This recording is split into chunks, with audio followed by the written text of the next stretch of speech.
the Weddings by Annabel podcast. This is the whys, not just the whats, behind weddings. Based in the UK's Cumbria and the Lake District, me and others invite you to join a conversation about the highs and lows, the delights and the concerns faced by anyone planning a wedding.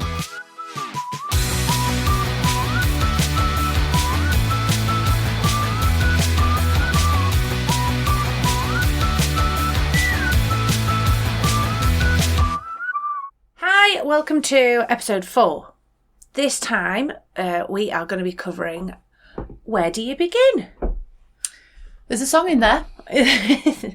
I'm joined by the lovely Lindsey Robinson from Coaching with Lindsey, and previously a wedding professional extraordinaire. So you're engaged. Yay! You've told all your family you're very excited, and already ideas and questions are being thrown at you, which is totally fine because everybody should be excited. It's a good thing. Before the world gets involved and starts telling you the should haves and could haves, and before you get super excited about trying on the dress, yeah, let's pause for a minute. Like with the theme of most of this podcast is, hold on, but why? And I'm not saying why are you getting married. It is more about why are we having the celebration? Taking a moment to think about what this event actually is. It's not just a party.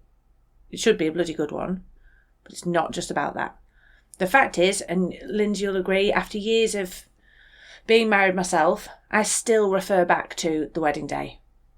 When people met everybody that they wouldn't normally cross paths with, I'd always refer, you know that friend who, she was wearing that dress. Oh yeah, she was lovely. It's a way that you're joining two separate lives together in one moment, which is absolutely lovely, but it's a key thing to remember going forward, I think. Would you agree? Yeah, I do agree. And I think for you more so because you were coming from different areas of the country. Yeah. Whereas for me, a lot of my friends knew Scott's friends. Yeah. So it wasn't so much of a your side meets my side because they already knew each other. Family, a bit more so maybe. Yeah. But it's nice. It's a lovely moment to reflect back on. So it's not just about making a beautiful day or anything. It's the fact that this is going to be a milestone in your lives together, and remembering that's the core of it. When all of the flowers are gone, the food's digested, actually what you're left with is the memories of a massive day for you. The other thing I think to think about in the very early stages is who you are as a couple.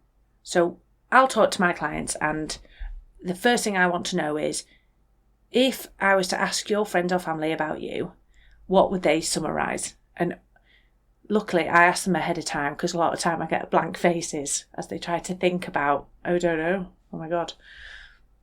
I do that because I want them to understand them as a couple. It's not a tick box exercise, planning a wedding. It should be really reflective of who you are as a couple or separately. Your lives together are going to look like this. So what elements of your personality, your hobbies, your background, anything, what can we draw in from that into the wedding planning? To create a really personalised day. Yeah. And not a replica of somebody who got married the day before in the same venue or, the week before. Yeah. Nice little touches. So taking a moment out to think, as a couple, it would be great if, if you've recently you've got a dog together, right? Even if you don't want the dog there, can we have hints of the fact that we are, dog lovers somewhere in there? I had one couple who, they're both vets and both from Ireland. So as their kind of theme through the day, we came up with green wellies. Reflected so much about them, and it was so personal, so nice to play with that as well. Like we filled, there was like painted wellies on the doorstep of the hotel with flowers in. You know, we found little glass vases that were 2 Wellington boots to put in the middle of the table. So it was a fun little, you know, it creates symbol. The theme, doesn't it? Yeah. It's a starting point to grow from. And even if it's not like a key element like that, it could be that where you got engaged was in Italy. So have one of your canapes as arancini balls. You know, have something that you've pulled in from all your experiences together.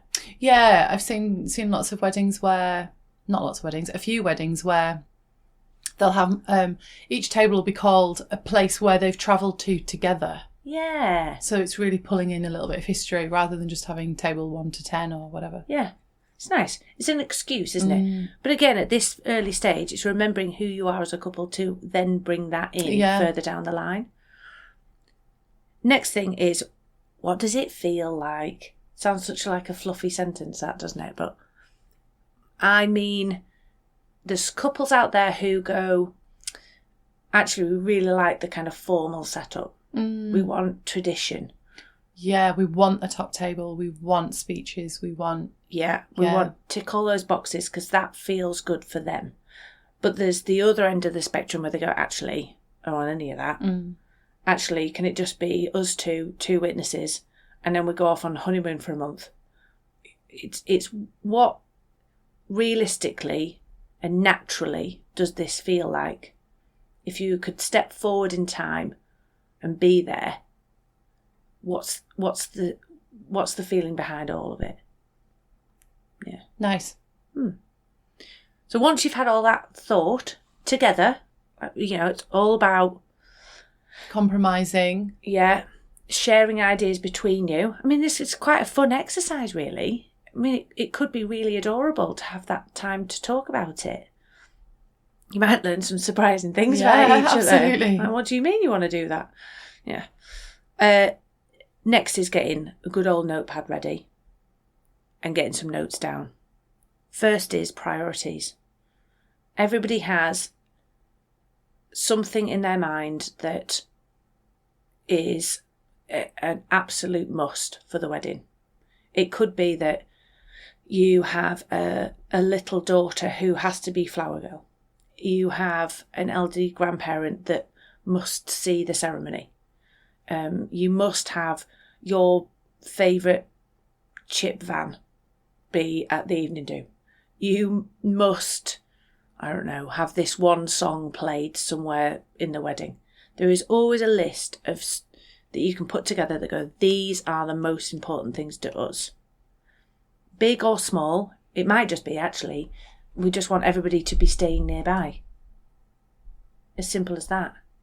Or we're looking for a venue where everyone can stay with us. Yeah. Or the immediate wedding party can stay with us. Yeah, nice and easy. So yeah, I think setting those priorities, important factors. And then there's the flip side.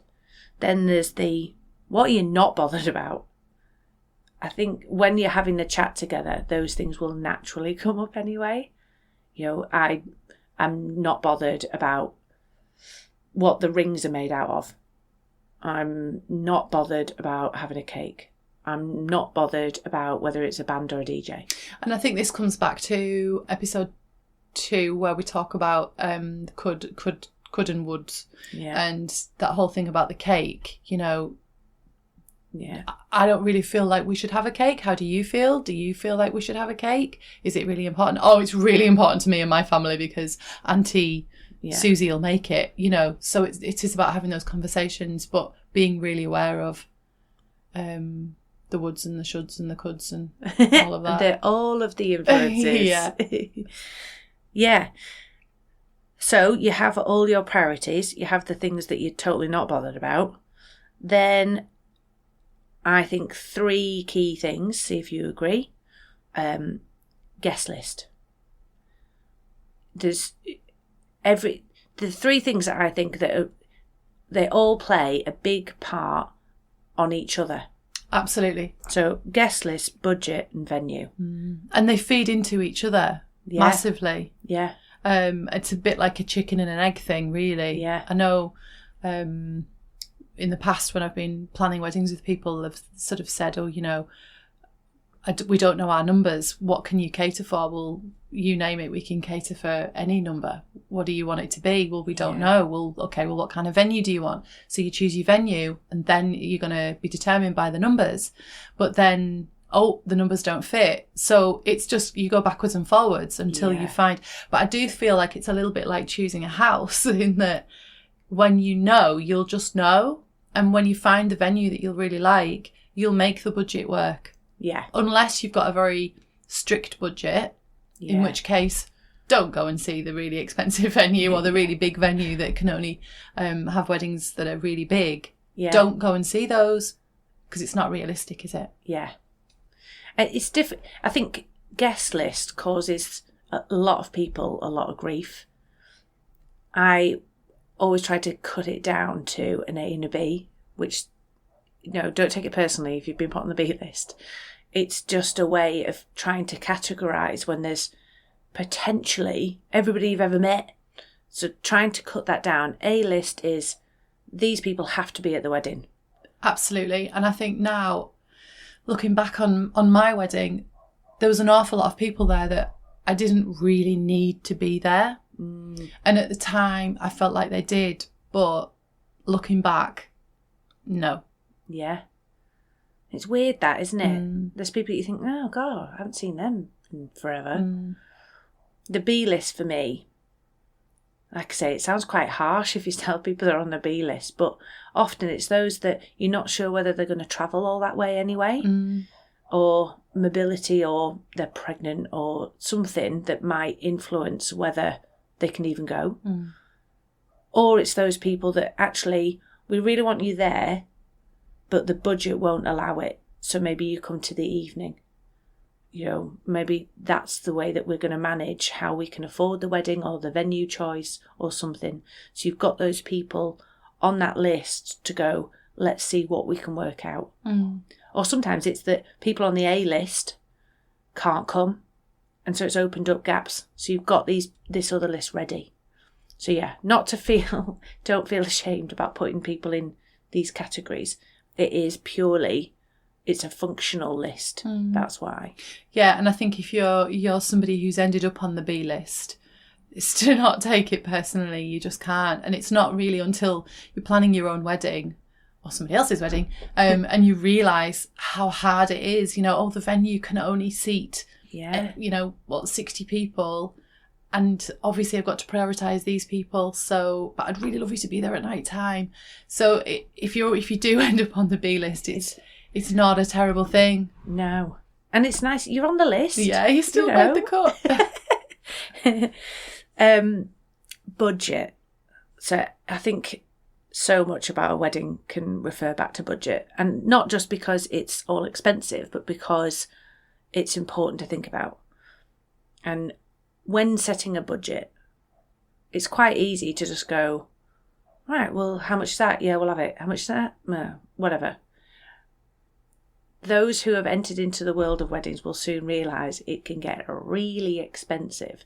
I mean, it drives me wild that some things cost more just because they're involved with weddings. But I can't fix that. What we can fix is actually, you've set a budget and we're going to stick to it. So it's not just having a look at what you can afford. So I would call it a comfortable budget. It's setting the, oh my God, budget. I think also it's not until you start looking at the budget that you, especially if you're going to try and look at the budget with somebody like you, Annabel, you're going to realise how expensive it can actually be. Yeah. And have you considered this and have you considered that, and throw that in and get rid of that and get rid of that to see what you're actually left with, because that will then determine the venue and the guest list, won't it? Yeah. It's really difficult because I think a lot of people, especially like my realm is, like DIYers, barns, marquees. It's really difficult to understand because you can't just get, here's the list, here's the prices, because there's so many options. But that's why it's important to think realistically, we can afford this. With help from anybody, you know, if somebody does want to contribute, you need to get a figure on that. You need to understand it so that you know when you start the planning, you know your limitations to it. Otherwise, you're just going to get lost. There's too many options then. So starting with a comfortable number and then your oh my God number, always aim for the bottom one first or lower. But that will be defined by all of the other aspects anyway. Then it's the venue. I think this has the biggest influence on any element of the wedding. It defines the style, the size, all of the other items. The theme, yeah. Everything has to then coincide with venue. Yeah, because if you've got a blank canvas that is going to need a lot of dressing, then there's a large chunk of your budget. But actually, if you've got a very beautiful venue, you don't really need to do very much. No. And that could be a really beautiful, simple barn, by the way. I'm not talking about a lavish, glitzy hotel. Sometimes just some bare stonework is enough. Yeah. So, looking at your venue with the budget and the guest list in mind, understanding what comes with that and what doesn't. Yeah. Understanding how much work is behind it. A hotel to a barn, very different. It's the time it's going to take you to organise those two different weddings. Can you do it? The venue just holds so much of the choices for you. So making that choice is massive. And I think we could talk about venue in a whole podcast anyway. Absolutely. And style and theme and flowers and all of that will come later down the line. It's a big topic and big influence on it. So I think that's a good little summary of what to do. You're engaged, now what? There's other bits that I think we'll go into more detail for other episodes. Things like what do you book first? So you've got your venue, you set your budget, you've got your guest list. I would then go into the big ticket items. Yeah. The ones that you should do as soon as possible so that you know they're done. Yeah. And that might be because it's big amounts of money, or it might be that you've heard a band that you really love. And you definitely have to have them, and so you've got to get that ticked off. Yeah, exactly. So get them booked in. Your favourite photographer, get them booked quick. So those big ticket items, I think, would be next for me. And then we touched on styling. Styling, I think, should reflect on the venue rather than just a pretty thing that you've seen on Pinterest. I remember where I got married at the time, the carpet had purple in it. The wallpaper had lemon in it. I was like, geez, how do you work with this? So I went really plain. Not that was my style, but I went just green, ivory and black because I knew that the venue, that's what it could take. It couldn't take any bold colours. It couldn't handle it. Also, it didn't need it. No. So style will be the next thing because it's going to then define your flowers, your props, your lighting, any of the other kind of influential factors for that day. And also the season. Yeah. So a venue can look, one way in summer, but completely different in winter. Yeah. So that's something else to factor in. And I suppose in there would be date, trying to pick a date. I feel that's so personal and still depends on budget, guests, absolutely, venue, because the price of the venue can be completely different in different seasons. So I think I still held fast on if you get those three things done, unless you're really adamant, unless one of your priorities that you've put is I want a summer wedding, or perhaps you want to get married on the day when you first got together, or you want to get married on great grandma's granddad's anniversary or something like that, unless that's one of your priorities. So that's why the priority setting still works, doesn't it? Next is, I think, is picking your team. So we've talked about this previously. It's referred to as the wedding party, and I don't like that term. I like wedding team. Picking out the personal people to you that are going to help you in that journey. The planning process can be very, very complex. Often nuggets of stress thrown in. Who can you pick around you that's going to help you out from day dot? Never mind just on the day. I think picking those people early on is a nice thing to do. And don't worry if it changes, because I've had that happen quite a lot too. Naturally, yeah. Yeah. Fab. So that's how to begin. Easy. Simple. Crack on. There you go. The next episode is going to be about atmosphere. This is massive. To any of my clients know, it is massive for me. If you can't get the atmosphere right, then you're going to have a really lackluster do. So we're going to go into why is atmosphere important, and what can you do to influence it. Yeah. So thanks, Linz. No problem. Another one in the bag. Carry on listening. Thanks, bye.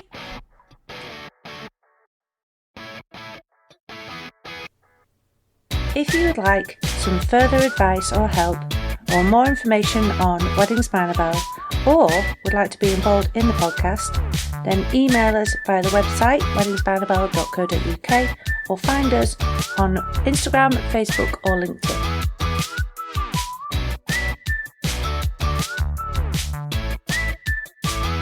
Okay, bye.